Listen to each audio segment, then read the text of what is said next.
Reverendíssimo Padre Neuci, presidente desta celebração eucarística, amado povo de Deus presente nesta igreja matriz, e internautas que nos acompanham pela Rede Santa Rita e pela Rádio Ativa Comunicações. Hoje, 29º domingo do tempo comum, a primeira leitura traz uma passagem muito conhecida de todos nós, e que, se fizermos um link com o Evangelho, vai nos falar do poder da perseverança na oração, da perseverança na intercessão.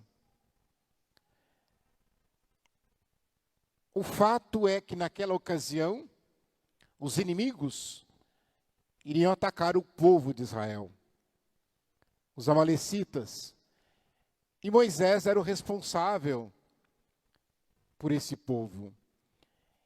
Então ele chama Josué, que seria o seu sucessor, mais jovem, mais forte, para que pudesse escolher homens para ir para o campo da batalha, ou seja, para ir para o combate.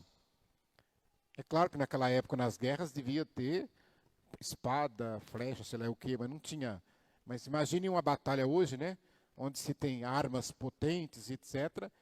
Então, precisa de peritos que saibam manusear essas armas, metralhadoras, canhões e etc.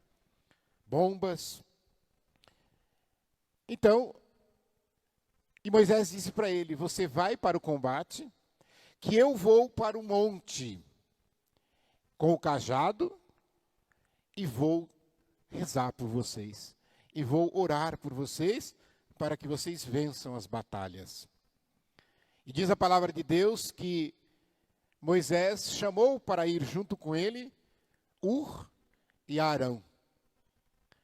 E aí, estando lá no monte, Moisés ergue os braços e começa a orar.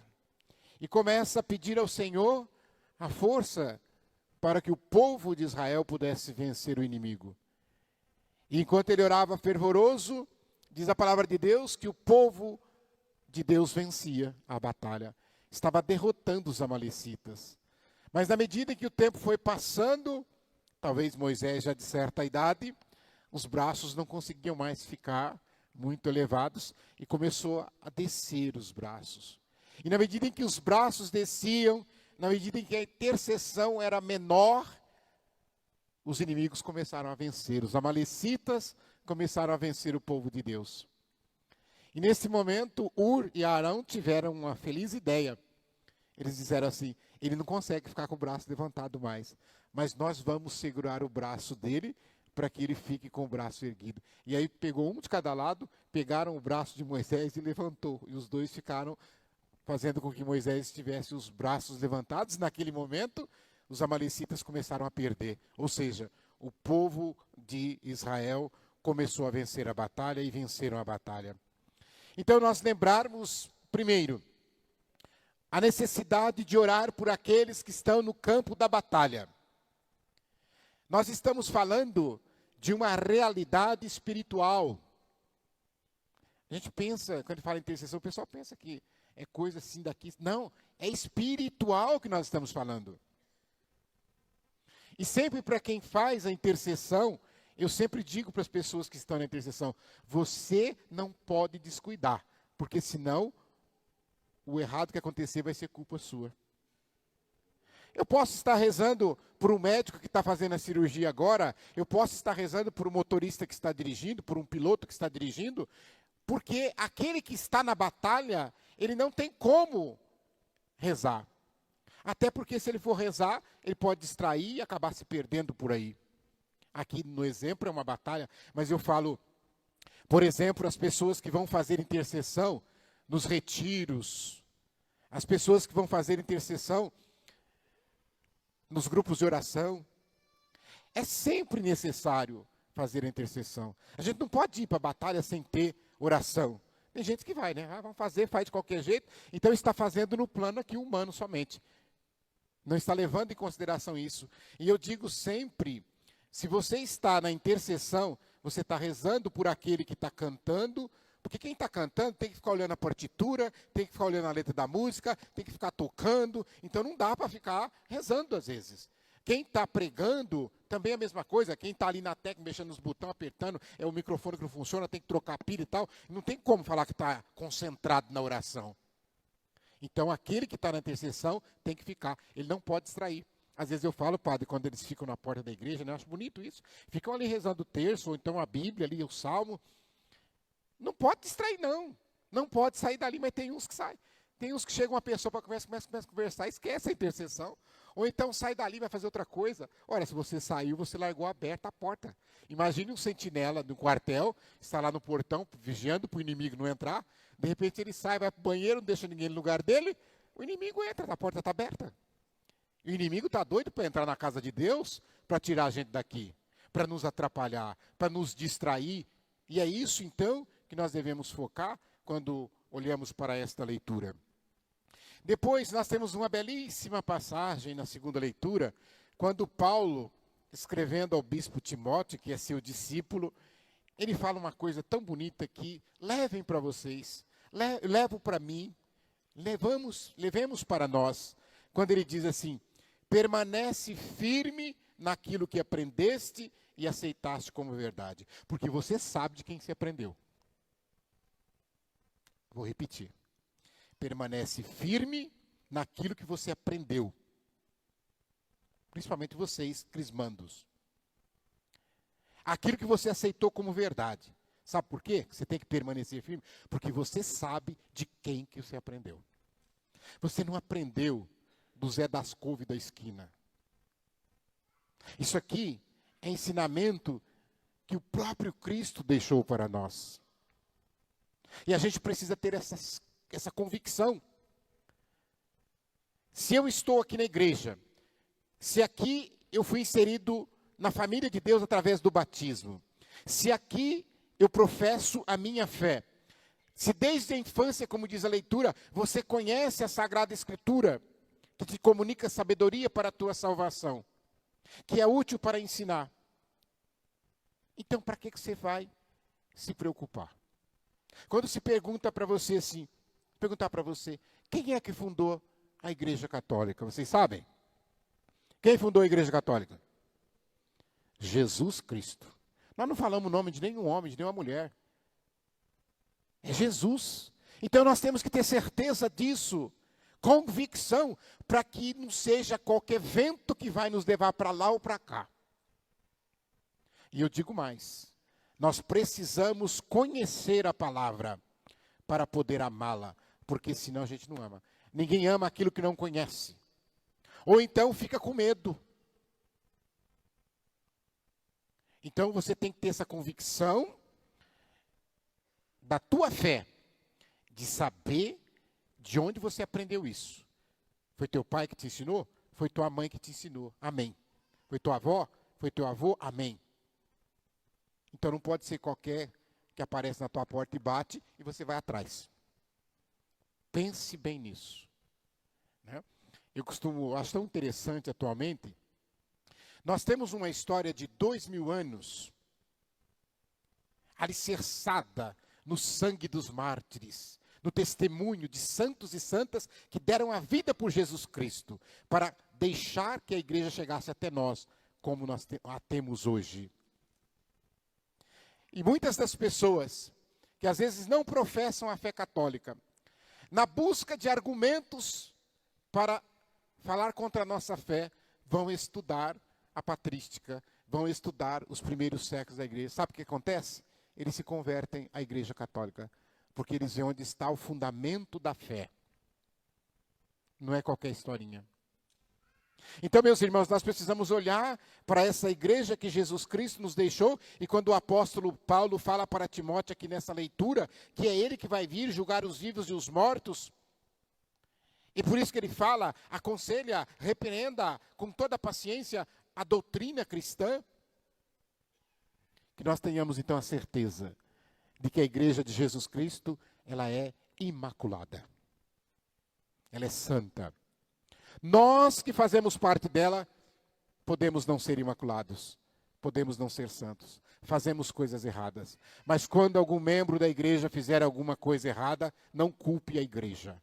É ele que errou. Ele faz parte da igreja, claro. Faz parte do corpo.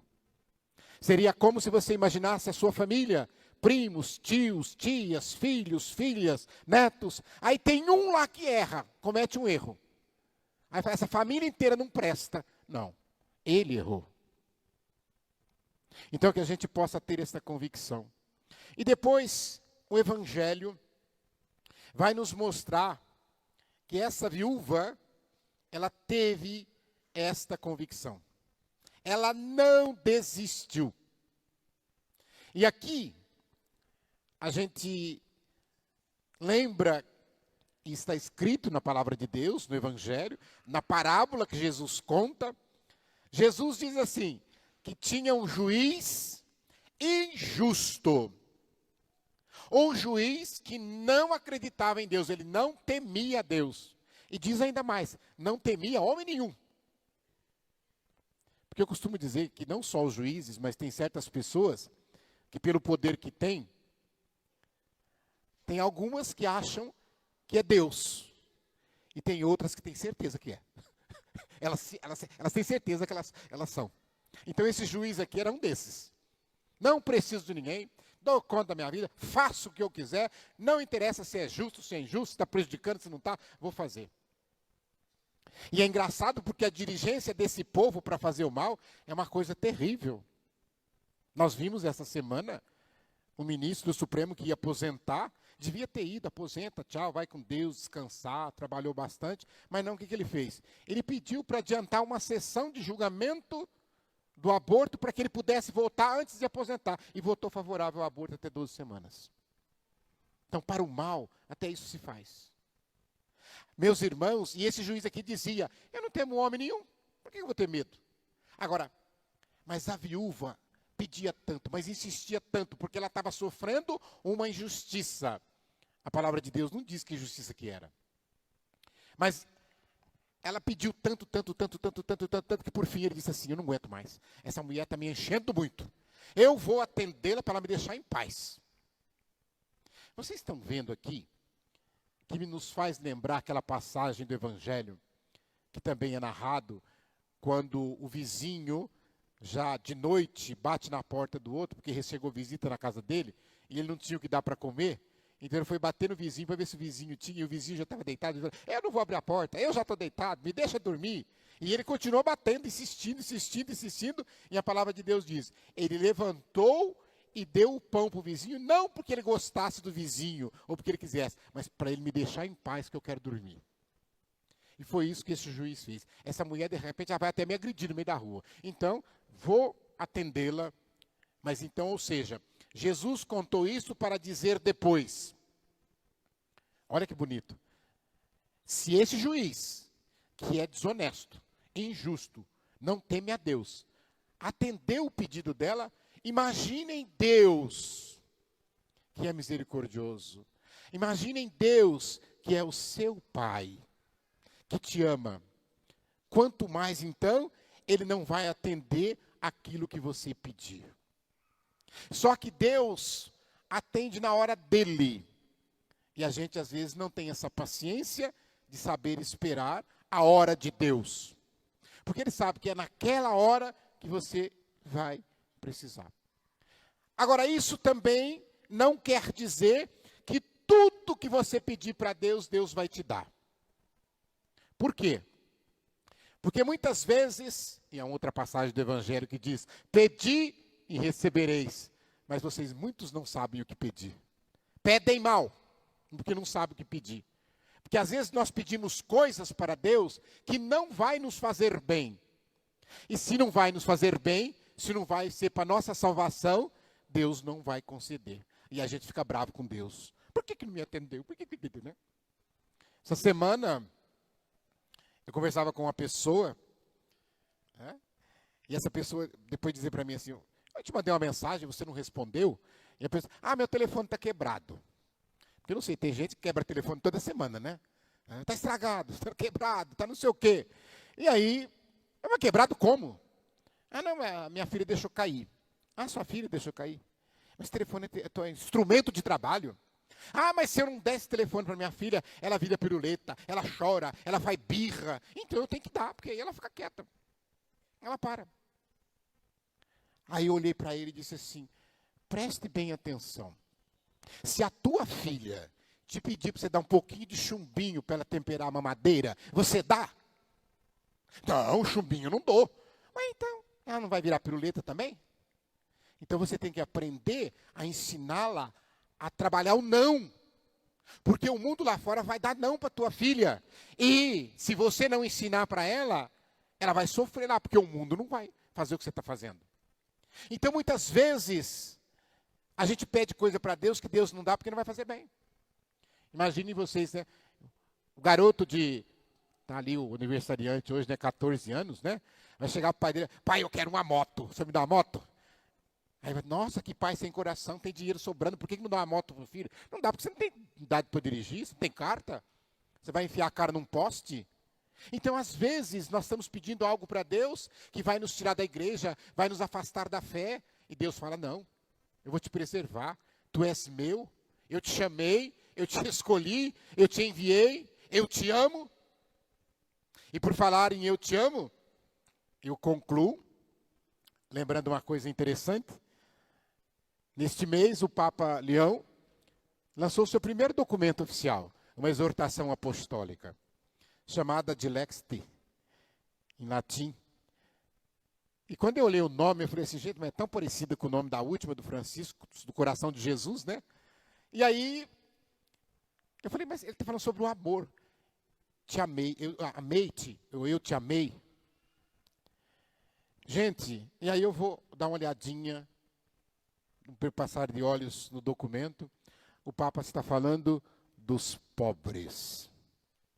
Ele começa a fazer um histórico de toda a história da igreja em relação aos pobres.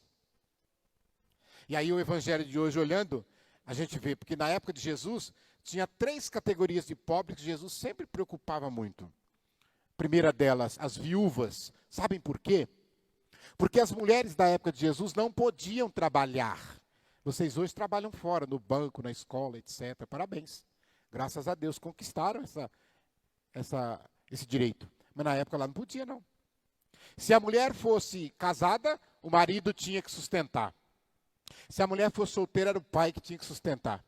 E se a mulher fosse viúva, se tivesse filho, os filhos trabalhavam e sustentavam. Os filhos homens. Se não tivesse filho, só tinha uma coisa que essa mulher tinha que fazer para sustentar-se: pedir esmola. Por isso que o Evangelho fala tanto das viúvas. Também vai falar dos órfãos, que são os menores que perdem o pai e a mãe. E depois, os estrangeiros, aqueles que estão em terra estranha, que não conhecem a língua, não conhece o povo, é mal recebido, sofre discriminação e etc. E o Papa fala disso nesse documento. E eu estou falando do documento do Papa porque o Evangelho fala da pobre viúva e do olhar para os pobres. E o Papa, então, nos chama a atenção. A igreja tem como opção preferencial os pobres. Não é uma exclusividade para os pobres. Ela não exclui os outros, mas ela tem uma preferencialidade para os pobres. Mas esta preferência está enraizada no Evangelho. E se nós somos a igreja de Jesus Cristo, nós não poderíamos ter outra opção diferente daquela opção que está no Santo Evangelho. Então, meus irmãos, a grande lição que fica para todos nós é que nunca devemos desanimar. Devemos, como diz São Paulo aos Tessalonicenses, orar sem cessar em todas as circunstâncias. Nunca perder a esperança e sim sempre seguir em frente, com muita confiança em Deus, porque Ele sempre ouve os nossos pedidos. E se estivermos pedindo errado, que Ele possa nos fazer enxergar para pedir realmente aquilo que é correto, aquilo que dê razão à nossa fé e que seja a causa da nossa salvação. Louvado seja nosso Senhor Jesus Cristo. Para sempre seja louvado.